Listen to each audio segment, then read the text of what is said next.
السلام علیکم ورحمۃ اللہ وبرکاتہ۔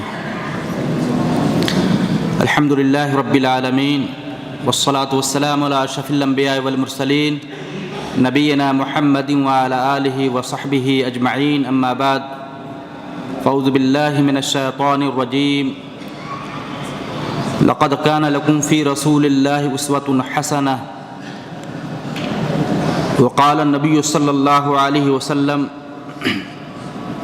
عن عائشة رضی اللہ تعالی عنہا قالت كان رسول الله صلی اللہ علیہ وسلم يصوم حتى نقول لا يفطر ويفطر حتى نقول لا يصوم، فما رأيت رسول الله صلی اللہ علیہ وسلم استكمل صيام شهر إلا رمضان وما رأيته أكثر صياما منه في شعبان، رواہ البخاری۔ میرے دینی اور اسلامی ساتھیو، اللہ کے فضل و کرم اور اس کی توفیق سے ہم لوگ ماہ شعبان میں داخل ہو چکے ہیں۔ ماہ شعبان کی آج پہلی تاریخ ہو چکی ہے۔ اس مہینے کے بعد جو مہینے آنے والا ہے ماہ رمضان، جن کے فیوز و برکات ہم سے مخفی اور پوشیدہ نہیں۔ ماہ شعبان کے تعلق سے ہمیں کیا کرنا چاہیے اور کیا نہیں کرنا چاہیے؟ اللہ نے فرمایا لقد کان لکم فی رسول اللہ اسوۃ حسنہ۔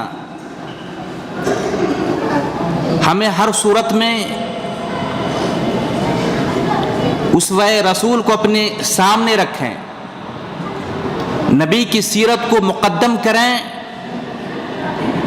آپ کی سنت کے مطابق ہماری زندگی بسر ہو، پھر وہ زندگی کامیاب زندگی شمار کی جائے گی۔ اللہ نے فرمایا رسول اللہ کے اندر ہمارے لیے بہترین نمونہ ہے۔ ہم ہر صورت میں سنت نبوی کے مطابق اپنی زندگی کو گزاریں۔ تو اس تعلق سے دیکھا جائے کہ آپ صلی اللہ علیہ وسلم ماہ شعبان کے اندر کیا کیا کرتے تھے، آپ کا عمل کیا تھا، کس قدر آپ کی محنت ہوا کرتی تھی۔ ہمیں بھی ویسے ہی محنت کرنی چاہیے، نبی کے عمل کی طرح ہم بھی اپنی زندگی کو مزین کر لیں۔ ابھی آپ کے سامنے صحیح بخاری کی 1969 نمبر کی حدیث پڑھی گئی ہے۔ عائشہ رضی اللہ تعالی عنہا کہتی ہیں کہ رسول اکرم صلی اللہ علیہ وسلم جب روزہ رکھا کرتے تو ہم یہ کہا کرتے لا یفطر، یعنی اتنی بکثرت آپ صلی اللہ علیہ وسلم روزہ رکھا کرتے تھے کہ ہم یہ کہا کرتے، یہ کہنے پر مجبور ہوتے کہ اب آپ صلی اللہ علیہ وسلم افطار نہیں کریں گے۔ اور جب آپ صلی اللہ علیہ وسلم افطار کر لیتے، کھوجا رہتے، تو ہم یہ کہا کرتے حتی نقول لا یصوم، کہ اب آپ صلی اللہ علیہ وسلم روزہ نہیں رکھیں گے۔ اور پھر آگے فرماتی ہیں فما رأیت رسول اللہ صلی اللہ علیہ وسلم، میں نے رسول اکرم صلی اللہ علیہ وسلم کو نہیں دیکھا استکمل صیام شہر الا رمضان، کہ آپ نے رمضان کے علاوہ کسی بھی مہینے کا پورے کے پورا روزہ رکھا ہو۔ وما رأیتہ اکثر صیاما منہ فی شعبان، اور میں نے آپ کو ماہ شعبان کے علاوہ کسی بھی مہینے میں زیادہ روزہ رکھتے ہوئے نہیں دیکھا۔ گویا کہ آپ صلی اللہ علیہ وسلم شعبان کے مہینے میں، جس مہینے میں ہم لوگ داخل ہو چکے ہیں، جو مہینہ ہم پر سایہ فگن ہو چکا ہے، ہم پر یہ زبان زد ہے، اگر پوچھا جائے کہ ماہ شعبان ہجری سن کا کون سا مہینہ ہے، تو بہت سارے بھائیوں کو شعبان اس نام سے یاد بھی نہیں ہوگا، اور اگر کہا جائے شب برات والا مہینہ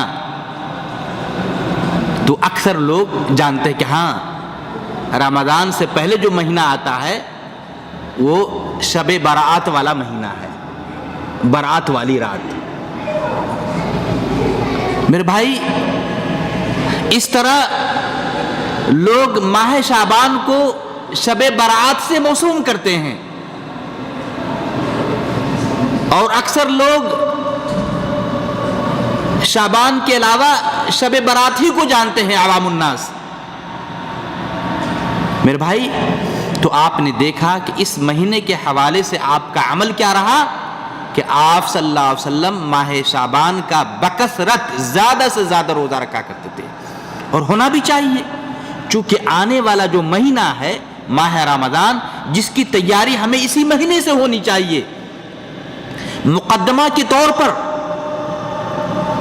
ہم خود کو روزہ رکھ کر مشق کر لیں، تیاری کر لیں، آنے والے ماہ رمضان کے لیے خود کو تیار کر لیں، تاکہ آنے والے ماہ رمضان میں بڑی قوت اور نشاط کے ساتھ ہم اللہ کو یاد کر سکیں اور ایمان اور احتساب کے ساتھ روزہ رکھ سکیں۔ دوسری حدیث آتی ہے، عائشہ رضی اللہ تعالیٰ عنہ کہتی ہیں، لم یکن النبی صلی اللہ علیہ وسلم یصوم شہرا اکثر من شعبان فإنه كان یصوم شعبان کلہ۔ یہ بھی صحیح بخاری کی ہے، 1970 نمبر کی حدیث ہے۔ جو حدیث آپ کے سامنے ابھی پڑھی گئی صحیح بخاری کی، اس کے بعد والی یہی حدیث ہے، اور راوی عائشہ رضی اللہ تعالیٰ عنہ ہیں، کہتی ہیں کہ نبی پاک صلی اللہ علیہ وسلم ماہ شعبان کا زیادہ سے زیادہ روزہ رکھا کرتے تھے، بلکہ کبھی تو آپ صلی اللہ علیہ وسلم پورے شعبان کا روزہ رکھ لیا کرتے تھے۔ پتہ یہ چلا کہ ہمیں بھی چاہیے کہ نبی کی اس اسوہ کو اپنائیں، نبی کی اس سنت کو مقدم کریں، ہم اپنی زندگی میں ڈھالیں۔ اگر واقعی ہمیں نبی سے محبت ہے تو ہم اس مہینے میں ابھی سے روزے کی شروعات کر دیں۔ اور حکمت کیا ہے، کیوں آپ صلی اللہ علیہ وسلم اس مہینے میں بکثرت روزہ رکھا کرتے تھے، زیادہ سے زیادہ روزہ رکھنے کی حکمت کیا ہے، یہ بھی حدیث سے ثابت ہے۔ اسامہ بن زید رضی اللہ تعالیٰ عنہ سے مروی حدیث ہے، عن اسامہ بن زید رضی اللہ تعالیٰ عنہ قال قلت یا رسول اللہ۔ اسامہ بن زید رضی اللہ تعالیٰ عنہ کہتے ہیں کہ میں نے اللہ کے رسول صلی اللہ علیہ وسلم سے کہا، اے اللہ کے رسول، لم اراک تصوم من شہر من الشہور ما تصوم من شعبان، کہ میں نے ماہ شعبان کے علاوہ کسی بھی مہینے میں اتنا روزہ رکھتے ہوئے نہیں دیکھا جتنا کہ آپ صلی اللہ علیہ وسلم شعبان کے مہینے میں آپ روزہ رکھا کرتے ہیں اللہ کے رسول صلی اللہ علیہ وسلم۔ تو آپ کا یہ جواب ہوا، قال ذلك شهر يغفل الناس عنه بين رجب ورمضان وهو شهر ترفع فيه الاعمال الى رب العالمين فاحب ان يرفع عملي وانا صائم۔ یہ سنن نسائی کی 2357 نمبر کی حدیث ہے۔ آپ لوگ بھی اگر حدیث کو ڈھونڈنا چاہیں تو اس نمبر سے آپ حدیث کی تلاش لے سکتے ہیں۔ اسامہ بن زید رضی اللہ تعالیٰ عنہ کہتے ہیں کہ میں نے نبی پاک صلی اللہ علیہ وسلم سے ماہ شعبان کے روزے کے تعلق سے پوچھا کہ اللہ کے رسول، آپ اس مہینے میں کیوں اتنی کثرت سے روزہ رکھا کرتے ہیں؟ تو آپ نے فرمایا کہ یہی وہ مہینہ ہے جو مہینہ رجب اور رمضان کے بیچ والا مہینہ ہے، رجب اور رمضان کے وسط میں آتا ہے، اور یہی وہ مہینہ وہو شہر ترفع فیہ الاعمال الی رب العالمین، یہ ایسا مہینہ ہے جس مہینے میں بندوں کے اعمال اللہ رب العالمین کے سامنے پیش کیے جاتے ہیں۔ فَأُحِبُّ أَن يُرْفَعَ عَمَلِي وَأَنَا صَائِمٌ، تو میں چاہتا ہوں، میری خواہش ہے کہ میرے اعمال بھی، میری نیکیاں بھی اللہ رب العالمین کے سامنے پیش کیے جائیں تو میں روزے کی حالت میں رہوں۔ دیکھ لیا آپ نے حکمت؟ ہمیں بھی چاہیے، اگر واقعی نبی سے ہمیں سچی محبت ہے تو ہم نبی کی سنت کو زندہ کریں اور ابھی سے روزہ رکھنا شروع کریں۔ میرے بھائی، یہ تحدید نہیں ہونی چاہیے کہ 15ویں شعبان کو ہی روزہ رکھیں، جیسا کہ آج ہمارے مسلم معاشرے کے اندر 15ویں شعبان کے علاوہ باقی دنوں میں روزہ نہیں رکھا کرتے ہیں، یعنی سنت فوت ہو چکی ہے اور اس کی جگہ بدعت نے لے لی ہے۔ جو سنت ہمیں اپنانا چاہیے اس کو ہم نے چھوڑ دیا، اور بیان کیا جا چکا ہے کہ جب سنت چھوٹ جائے تو بدعت گھر کر لیتی ہے، بدعت اپنی جگہ بنا لیتی ہے۔ لہذا ہمیں چاہیے کہ نبی کی سنت کو ہم اپنائیں اور اس ماہ شعبان کو روزے رکھ کر مزین کریں۔ اللہ رب العالمین کے سامنے ہمارے اعمال پیش کیے جائیں گے تو ہم بھی روزے کی حالت میں رہیں گے۔ باقی اس مہینے کے تعلق سے جو بدعات مروج ہمارے معاشرے کے اندر، اس تعلق سے انشاءاللہ اگلا بیان آئے گا۔